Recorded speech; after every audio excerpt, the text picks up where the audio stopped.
Hello, I'm Richard Appleton.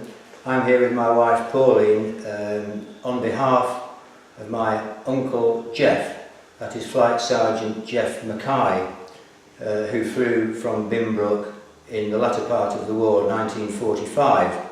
He was navigator. He was navigator on Lancasters, yeah. He was one of the veterans who was going to have been flown over by Qantas and is very disappointed that he couldn't be here today. But he asked us if we would be interested in coming on his behalf, which of course we were delighted to do. When we were coming, I asked him to tell us any interesting memories or stories that he may have, and he told me a story which in actual fact we have seen repeated on one of the displays here today, and it's the story of Jasper's hat. Now that is a story whereby my uncle Jeff and his crew, when they were training in Staffordshire at a place called Hickson, they used to go into a pub and have sing-songs every night, as they used to in those days. There was always somebody playing the piano. And there was an old chap in the pub who I now know was a farm labourer, and he used to be a sort of heart and soul of the party sort of person.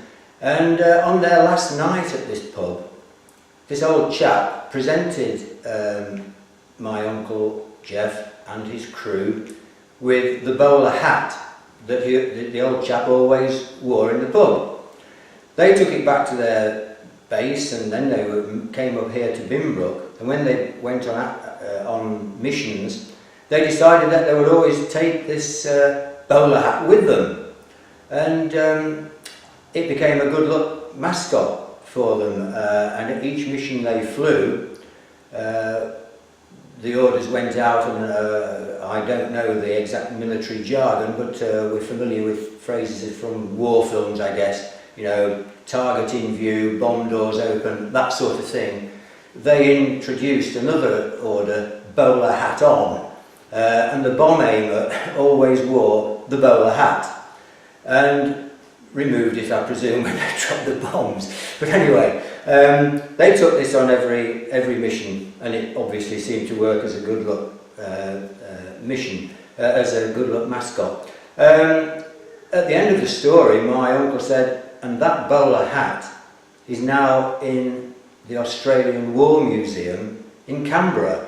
So, although I think it's a good story, obviously a lot of other people thought it was a good story for it to be included in the Australian War Museum. But fortunately my uncle and my wife, who he met over here in the war, are coming over next month to celebrate my mother's 100th birthday. Unfortunately, because of the Qantas situation, they couldn't do the two together, which is most unfortunate. But I'm sure they'll be very pleased that I was able to pass on this story, and that hopefully we'll be able to bring him over to see as many of the displays that we've seen ourselves today, and we will be sending back photos of many of them, including a bit of footage of the Lancaster that flew over, which was absolutely brilliant. Well, I believe my auntie met my uncle on jaunts to Grimsby. There was a ballroom called the Gaiety. I seem to think I've heard that story also. I think that's where they met. But my auntie sailed out to Australia quite a few years after the war as a £10 pom.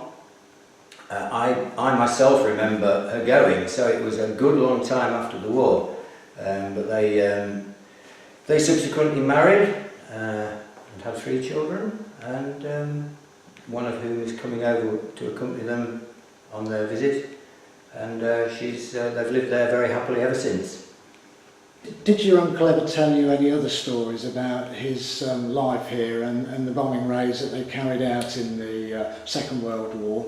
He did say the other day when he rang that it was towards the latter part of the war, and he flew 11 or 12 missions, and he then was the only one of his crew to volunteer for training for bombing Japan, which of course never came to pass in the end. but he moved for training for Japan to East Kirby.